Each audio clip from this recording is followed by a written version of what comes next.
اعوذ باللہ من الشیطان الرجیم بسم اللہ الرحمن الرحیم۔ اس ویڈیو میں آپ لوگوں سے وہ الفاظ شیئر کروں گی جو قرآن پاک میں ڈومیسٹک اینیملز کے لیے آئے ہیں۔ تو سب سے پہلا لفظ ہے انعام۔ یہ جانور، مویشی یا چوپائے کے لیے لفظ آتا ہے، اور اس لفظ پر قرآن پاک میں ایک پوری سورت ہے، سورہ الانعام، اور یہ لفظ سورہ انعام میں بھی آیا ہے۔ اس کے علاوہ سورہ زخرف آیت نمبر 12 میں آیا ہے، وَجَعَلَ لَكُم مِّنَ الْفُلْكِ وَالْأَنْعَامِ مَا تَرْكَبُونَ، اور اس نے تمہارے لیے کشتیاں بنائیں اور چوپائے بنائے جن کے اوپر تم سوار ہوتے ہو، یعنی ایک جگہ سے دوسری جگہ ٹریول کرنے کے لیے ان کو استعمال کرتے ہو۔ اس کے علاوہ سورہ اعراف آیت نمبر 179 میں یہ لفظ آیا ہے، جہاں پہ اللہ تعالیٰ کافروں کے بارے میں یا جو انکار کرنے والے لوگ ہیں ان کے بارے میں کہہ رہے ہیں کہ ان کے پاس دل ہیں لیکن وہ اسے سمجھتے نہیں، آنکھیں ہیں لیکن ان سے وہ دیکھتے نہیں، ان کے پاس کان ہے لیکن ان سے وہ سنتے نہیں، یہ تو بالکل جانوروں کی طرح ہیں بلکہ ان سے بھی گئے گزرے۔ یہ وہ لوگ ہیں جو غفلت میں پڑے ہوئے ہیں۔ پھر اس کے بعد ایک لفظ آتا ہے دابتن۔ یہ چلنے پھرنے والے جانور کے لیے لفظ استعمال ہوتا ہے، یعنی جاندار کے لیے، اور یہ سورہ بقرہ آیت نمبر 164 میں آیا ہے، جہاں پہ اللہ تعالیٰ کی قدرت کی نشانیاں، اللہ تعالیٰ کے اختیارات کا ذکر آتا ہے کہ اللہ تعالیٰ نے آسمان اور زمین کو تخلیق کیا، دن اور رات کو بنایا، آسمان سے پانی نازل کیا جس میں سے زمین میں سے چیزیں نکلتی ہیں، اور پھر اس کے بعد الفاظ آتے ہیں وَبَثَّ فِيهَا مِن كُلِّ دَابَّةٍ، اور اللہ نے اس میں ہر قسم کے چڑھنے پھرنے والے جانداروں کو پھیلا دیا۔ پھر اس کے بعد اگلا لفظ ہے حمولتن۔ یہ بار برداری والے جانور، یعنی جو بوجھ اٹھانے کے کام آتے ہیں، بڑے جانور، ان کے لیے استعمال ہوتا ہے۔ اور پھر اگلا لفظ ہے فرشن۔ یہ چھوٹے جانوروں کے لیے استعمال ہوتا ہے، اور یہ دونوں لفظ سورہ انعام کی آیت نمبر 142 میں آئے ہیں، وَمِنَ الْأَنْعَامِ حَمُولَةً وَفَرْشًا، کہ جو چوپائے اور مویشی ہیں ان میں سے کچھ ایسے ہیں جو بڑے سائز کے ہوتے ہیں اور ان کے اوپر بوجھ وغیرہ لادا جاتا ہے، ان کو ادھر ادھر استعمال کیا جاتا ہے، اور کچھ ایسے ہیں جو زمین کے ساتھ لگے ہوئے ان چھوٹے سائز کے ہوتے ہیں۔ اس کے بعد اگلا لفظ ہے البقر۔ یہ گائے کے لیے عام لفظ ہے، یعنی گائے کی پوری سپیشیز کے لیے استعمال ہوتا ہے، اور یہ قرآن پاک میں سورہ بقرہ آیت نمبر 70 میں آیا ہے، جہاں پہ حضرت موسیٰ کے پاس بنی اسرائیل کے لوگ اپنا ایک مقدمہ لے کر آئے تھے۔ ان کے وہاں پہ کسی کا قتل ہو گیا تھا، تو اس کے قاتل کے لیے وہ پتہ کرنے آئے تھے کہ اس کو سزا دی جائے۔ تو اللہ تعالیٰ نے اس وقت حضرت موسیٰ کو کہا تھا کہ انہیں کہو کہ ایک گائے کو ذبح کریں، تو اس کے جواب میں انہوں نے کہا تھا کہ ہمارے تو ساری گائیں جو ہیں وہ ایک جیسی لگتی ہیں، آپ بتا دیں کون سی ایک گائے ہم نے ذبح کرنی ہے۔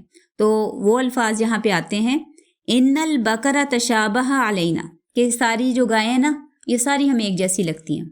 اور پھر اس کے بعد بقرتن فیمیل کاؤ، یعنی مادہ گائے کے لیے لفظ آیا ہے قرآن پاک میں، اور اسی کے جواب میں اللہ تعالیٰ نے جب بتایا تھا انہا بقرتن صفراء، کہ بے شک وہ ایک گائے ہے، فیمیل گائے، اور وہ زرد رنگ کی ہے، یعنی اللہ تعالیٰ نے اس کی نشانی بتا دی تھی۔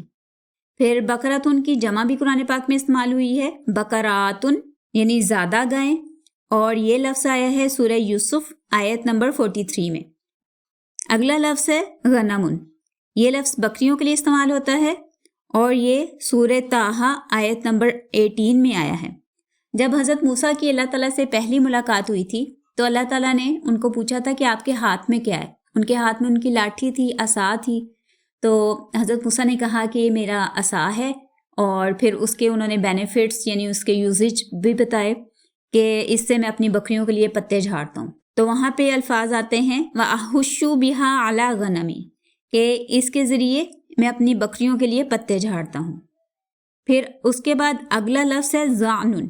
یہ بھیڑ یعنی شیپ کے لیے لفظ آتا ہے، اور یہ لفظ آیا ہے سورہ انعام آیت نمبر 143 میں، جہاں پہ کافروں کے ایک جھوٹے عقیدے کا ذکر آتا ہے، اور وہاں پہ آتا ہے کہ یہ 8 جوڑے ہیں، جانوروں کے حوالے سے بتایا جا رہا ہے، ثمانیۃ ازواج من الضأن اثنین، کہ بھیڑوں میں سے 2 ہیں، یعنی ایک میل بھیڑ اور ایک فیمیل بھیڑ۔ اور پھر اس کے بعد بکری کے لیے بھی ایک آلٹرنیٹ لفظ آتا ہے یہاں پہ اسی آیت میں، وَمِنَ الْمَعْزِ اثْنَيْنِ، اور بکریوں میں سے بھی 2 ہیں، یعنی جوڑا ہے، جیسے ایک میل اور فیمیل بکری۔ تو معزن یہ بھی بکری کے لیے لفظ آتا ہے۔ اس کے بعد اگلا لفظ ہے نعجتن۔ یہ لفظ دمبی کے لیے استعمال ہوتا ہے، اور یہ آیا ہے سورہ صاد آیت نمبر 23 میں، جہاں پہ حضرت داؤد جب اپنی خوابگاہ میں تھے تو 2 لوگ جو تھے وہ دیوار پھاند کر آئے تھے اپنا ایک مقدمہ لے کر۔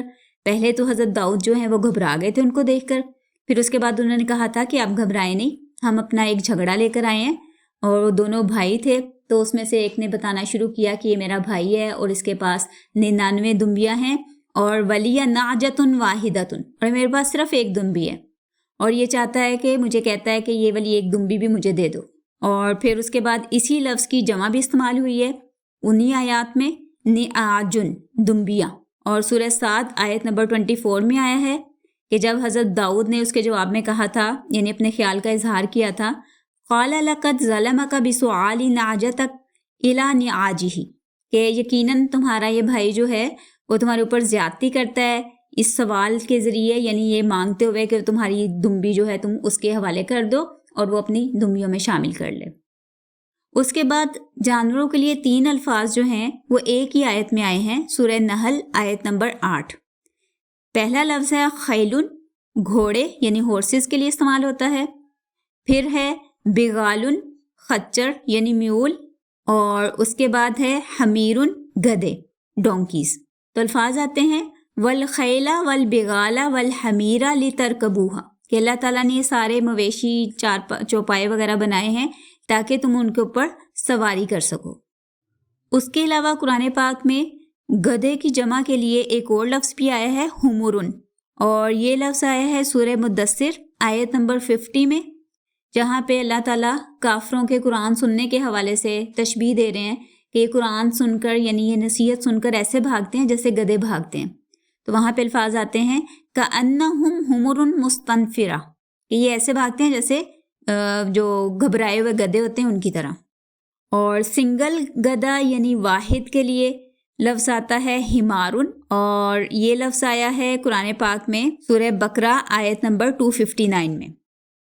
اس کے علاوہ گھوڑوں کے لیے قرآن پاک میں ایک اور لفظ آیا ہے صافنات الجیاد، یہ اعلیٰ نسل کے تیز بھاگنے والے گھوڑوں کے لیے لفظ آتا ہے۔ اور قرآن پاک میں سورہ صاد آیت نمبر 31 میں یہ لفظ آیا ہے حضرت سلیمان کے حوالے سے کہ جب ان کے سامنے کچھ تیز بھاگنے والے اعلیٰ نسل کے گھوڑے پیش کیے گئے، تو الفاظ ہیں اذ عرض علیہ بالعشی صافنات الجیاد، کہ جب ان کے سامنے اعلیٰ نسل کے گھوڑے پیش کیے گئے۔ اس کے بعد اگلا لفظ ہے فیلن، یہ لفظ آتا ہے ہاتھی کے لیے یعنی ایلیفینٹ، اور یہ لفظ استعمال ہوا ہے سورہ فیل آیت نمبر 1 میں، الم تر کیف فعل ربک باصحاب الفیل، کیا تم نے نہیں دیکھا، یعنی تم نے نوٹس نہیں کیا کہ تمہارے رب نے ہاتھی والوں کے ساتھ کیسا کیا، یعنی ان کا کیسا انجام ہوا۔ تو یہ تھا ہمارا آج کا لیسن، جس میں ہم نے قرآن پاک میں ڈومیسٹک اینیملز کے لیے جو الفاظ استعمال ہوئے وہ لرن کیے۔ ایک دفعہ میں ان سارے الفاظ کو ریوائز کر دیتی ہوں۔ انعام، مویشی یا چوپائے، دابتن، چلنے پھرنے والے جانور، پھر حمولتن، اس کا مطلب ہوتا ہے بڑے جانور، باربرداری والے، بوجھ اٹھانے والے جانور۔ نیکسٹ فرشن، چھوٹے جانور۔ البقر، گائے کے لیے عام لفظ یعنی پوری سپیشیز کے لیے۔ پھر اس کی فیمیل کے لیے بقراتن، فیمیل کاؤ۔ پھر اسی لفظ کی جمع بھی آتی ہے بقراتن، زیادہ گائے۔ غنمن، بکری، اور بکری کے لیے ایک اور لفظ بھی آتا ہے معزن۔ ضانن، بھیڑ یعنی شیپ۔ پھر نعجتن، دمبی، اس کی جمع نعاجن، دمبیاں۔ خیلن، گھوڑے، ہارسز۔ بغالن، میول، خچر۔ حمیرن، گدھے یعنی ڈونکیز، اور ڈونکیز کے لیے ایک اور لفظ بھی ہے حمرن۔ اور سنگل یعنی ایک گدھے کے لیے لفظ آتا ہے حمارن۔ اور پھر گھوڑوں کے لیے ایک اور لفظ صافنات الجیاد، اعلیٰ نسل کے تیز بھاگنے والے گھوڑے۔ پھر اس کے بعد فیلن، ہاتھی۔ تو یہ تھا ہمارا آج کا لیسن، اس کو فنش کرتے ہیں۔ سبحانک اللہم و بحمدک، نشہد ان لا الہ الا انت، ونستغفرک ونتوب الیک۔